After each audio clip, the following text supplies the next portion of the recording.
sudah jalan ya seperti biasa, dia keliling kemana, pulang malam. Ya suatu saat dia juga, aduh pengen refreshing lah gitu.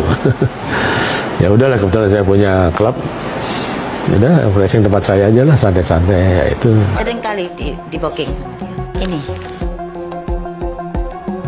Kayaknya enjoy sih setiap minum di sini, di tempat kami. Ini masih bawa gelasnya. Gelas mirasnya masih ada. Pernah bertemu. Saya ada di posisi yang sebelah kanan. Keadaannya itu posisi mabuk berat sampai muntah-muntah segala waktu itu. Ya terjadi video sur, jadi akhirnya jelas akan sangat memalukan bagi dirinya, sehingga menambah lagi tekanan.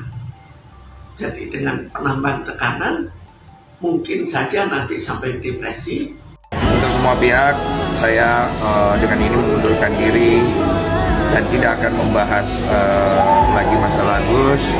Kalian udah dengar belum pernyataannya Bang Densu yang ini? Nah, inilah alasan kenapa aku udah nggak mau ngebahas donasi Agus lagi. Karena awalnya aku tuh mikir Agus dan pengacaranya yang kayak nggak mau kasus ini tuh cepet selesai. Tapi kenapa makin kesini aku tuh ngerasanya kok kayak Teh Novi juga nggak mau kasus ini cepet-cepet selesai gitu. Kayak masih aja ada yang diributin gitu. Dan dari semua orang yang terlibat tentang donasi Agus, aku tuh percaya kalau cuma Bang Densu yang enggak mau duit donasi itu. Karena aku percaya Bang Densu tuh udah kaya, jadi kayak ngapain duit donasi ya kan. Untuk yang lainnya kayak pengen lah, semuanya juga pasti pengen kecipratan gitu kalau yang lainnya, ya nggak sih? Salah satu alasan saya kenapa saya tidak mau lagi berkomentar, tidak lagi membuatkan video-video terkait dengan uang donasi ini, terkait dengan Novi. Kenapa? Sejak awal saya menangani perkara Novi ini terkait uang donasi. Tetapi dari uang donasi muncul perkara ini, muncul perkara itu, muncul perkara ini, muncul perkara itu. Novi terlalu banyak permasalahan, termasuk sekarang sama HK. Jadi saya kalau seandainya jadi pengacara Novi lagi, perkara mana lagi yang harus saya bela? Perkara mana lagi yang harus saya tangani? Nah, sementara sejak awal kita ini nangani perkara terkait uang donasi. Muncul perkara mobil, muncul perkara ini, muncul perkara itu, muncul perkara dugam, muncul perkara hak. Terlalu banyak perkara. Jika saya juga pusing. Ya makanya saya bilang perkara Novi, saya sebagai pengacara Novi sudah selesai, cukuplah. Cukup sampai di sini. Ya kalau seandainya ada perkara-perkara yang lain, saya angkat tangan aja. Saya wassalam aja. Oke, lahir Bang. Nah, jadi Teh Novi menduga Gary menggelapkan uang yayasan. Kan begitu kan? Nah, karena masih dugaan dan kemudian bukti-buktinya belum valid, jadi baiknya Teh Novi memanggil Gary di kantor. Gary, ini ada uang terpakai, ini buat apa saja? Nanti kan sama Gary dijawab, pertanggungjawabannya ada. Kalau Gary memakai uang itu untuk kepentingan yang sifatnya yayasan. Jadi itu dulu pertama. Jadi Teh Novi bisa aja membuat laporan polisi, tapi itu nanti dulu. Karena sayang kalau laporan polisi belum sempurna, bukti-bukti belum lengkap, atau cerita-cerita saksi belum ada, nanti kemudian itu laporannya kemudian menjadi mentah. Kisruh uang donasi 1,3 M Agus Salim yang sudah habis disalurkan ke NTT kini sudah hampir jarang diperbincangkan lagi oleh warganet. Di sisi lain, sikap yang dilakukan yaitu sudah tepat dan juga tidak ada lagi perdebatan publik akan hal ini. Namun, kasus yang nyaris redup ini dihidupkan kembali oleh Novi Pratiwi dengan membuat statement di media akan melaporkan Gary, ketua yayasan baru, karena diduga menilep uang 100 juta yang ada di yayasan. Hal itu menyebabkan putusnya hubungan pertemanan antara Gary dan Novi. Tim yang awalnya solid ini kemudian pecah di ujung kisruh donasi Agus Salim.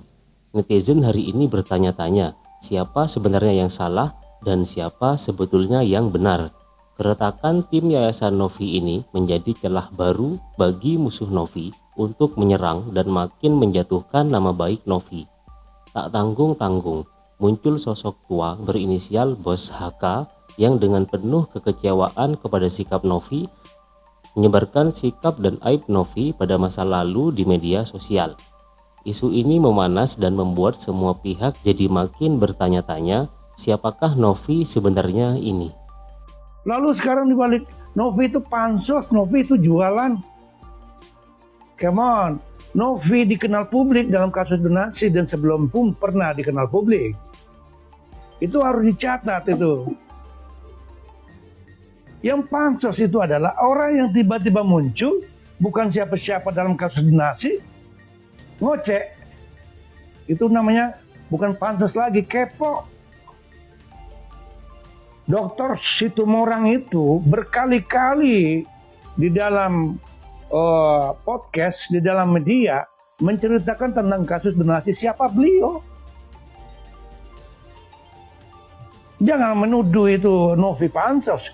Novi adalah orang yang sengketa, yang sedang bermasalah dengan pihak lain. Suka tidak suka, dia berada dalam ruang publik. Suka tidak suka, dia mengejar dia. Lalu pansos. Yang pansos itu adalah orang yang lagi tidur, cari wartawan. Udah muatin pendapat hukum saya, memang ahli pidana. Dari larutnya kasus ini 5 bulan berjalan, ada sedikit keanehan pada kasus dan orang-orang yang berkasus di dalam kisruh ini. Ada pakar psikologi yang mengamati gerak dan gestur pikiran Novi yang dikatakan Novi pasti mengalami stres yang luar biasa selama ini, di mana kisruh uang donasi belum sepenuhnya selesai. Ditambah lagi kasus aib Novi yang dibongkar dan kasus di internal Novi sendiri. Pakar psikolog ini mengatakan, jikalau Novi tidak mendapatkan perlakuan mental atau ketenangan pikiran yang cukup, maka bisa saja Novi mengalami depresi berat dan berujung ke putus asa di dalam segala hal. Ada beberapa kejadian seperti itu, beberapa kejadian yang membuat dirinya terlalu stres, maka dengan sendirinya akan menyebabkan stres yang terlalu besar dan bisa saja sampai kejadian yang terlalu parah pun mungkin bisa terjadi. Jadi kalau kita lihat secara umum mungkin tidak sampai bunuh diri, tapi kemungkinan itu ada. Tapi jelas suatu stres yang berkepanjangan dan akhirnya mungkin terjadi keputusasaan dalam bekerja di kemudian hari. Kejadian sebelum ini saja membuat dirinya sangat tertekan.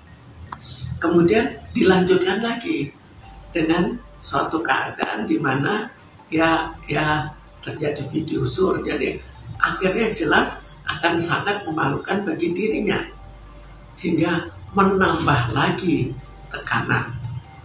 Jadi dengan penambahan tekanan mungkin saja nanti sampai depresi. Kita lihat lagi depresinya sampai seberapa jauh.